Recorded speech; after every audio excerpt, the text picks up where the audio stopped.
This was another key play in the game.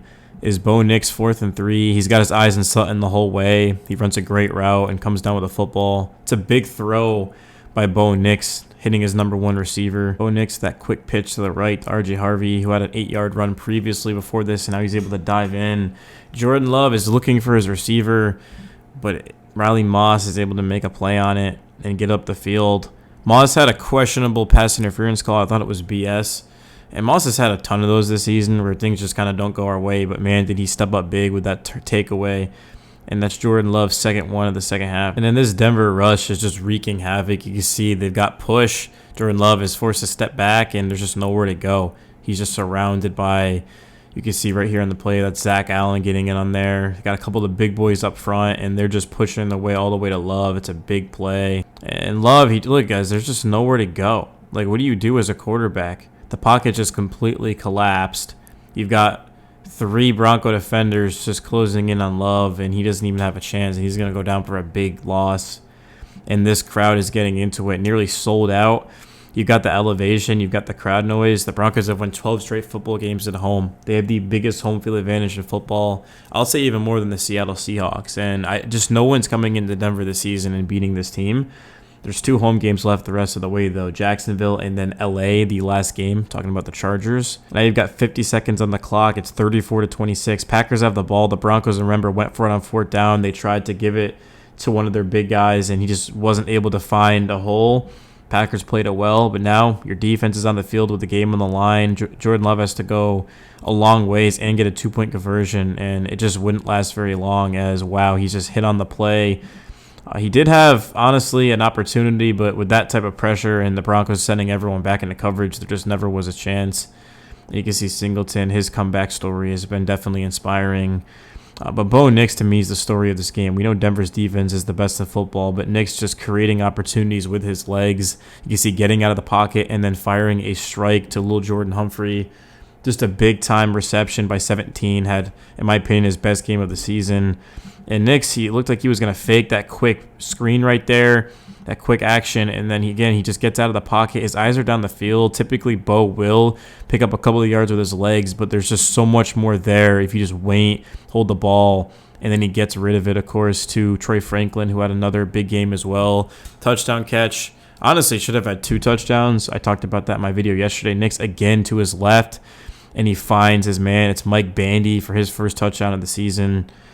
I mean, what a play by Bo Nix, just creating basically something out of nothing. I thought this was the biggest play of the game. The Packers had all the momentum. They got the ball back. They were pushing down. Who's injured on the play would return, but you can see Pat is able to also return this ball on the interception. That is just the best defensive player in football, making a winning play. And just like that, the Broncos took all the momentum away that the Packers have built, and they'd come back and win this football game. I think the Denver Broncos have the biggest home field advantage in football, especially just late in the second half. The crowd got into it, and the Packers just couldn't get anything going offensively.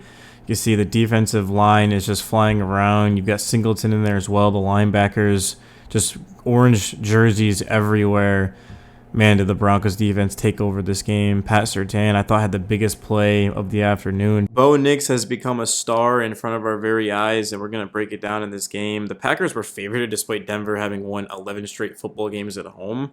And Nix definitely took that personally, and he just used his legs and made it difficult for Green Bay to be able to keep up with him. Look, he just buys himself time to the left, creates an angle, and then hits Mike Bandy for his first touchdown of the season. I know it's a little bit blurry, but see Nix getting out to his left this time, and he could have ran this, but he understands that this DB is going to come up and try to make a play on him. So then he just looks up the field, and he finds Lil Jordan Humphrey. It's so different now. Now we've got some better quality. And this is just another instance of Bo Nix just being able to see the game very well. Is he knows Cortland Sutton's 101 and he's got a step. There's no safety help coming. So Nix just lofts it up and throws a perfect ball to the outside to Sutton for that touchdown. We already broke down yesterday some of Nix's best plays. These are ones I haven't broke down. So you guys aren't going to know this, but the reason why I started Daily Broncos is because I broke down Nix's game coming out of Oregon, and it did so well. And I was like, I'm just going to make a Broncos channel because I had that much faith in Bo Nix and Sean Payton working together. And this is a prime example of it. He's just able to use his legs to extend plays. He's a very underrated athlete.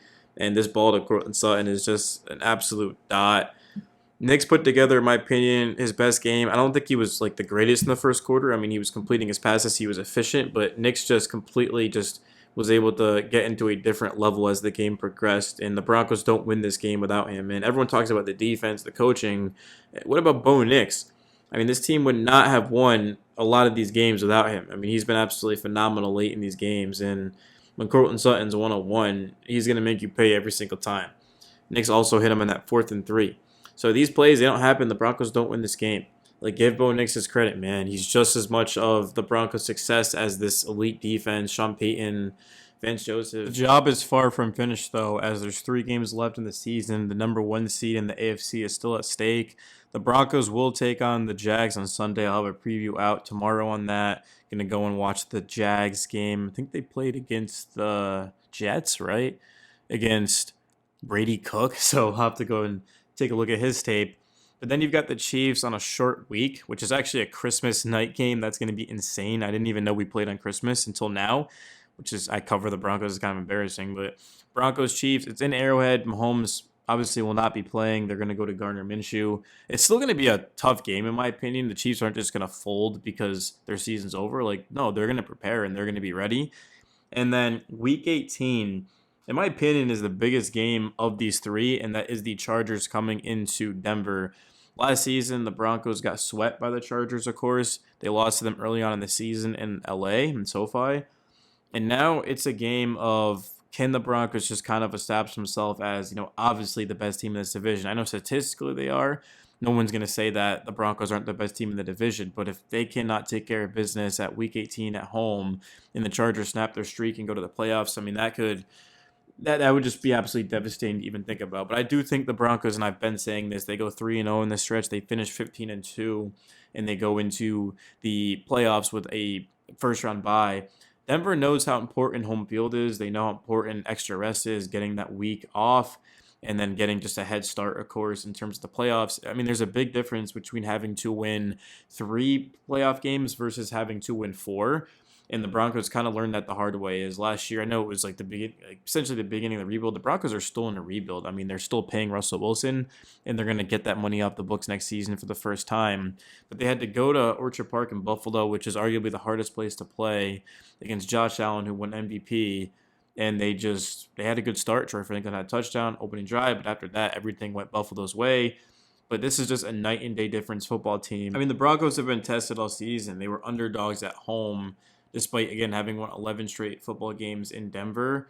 They also were not favored to beat the Chiefs. They weren't favored to beat the Eagles, and they just continue to prove people wrong. And I wouldn't be overly shocked if, I think they'll be favored against the Jags, but it's going to be closer than people expect. Like, the Jags are playing some good football. Trevor Lawrence has been absolutely cooking.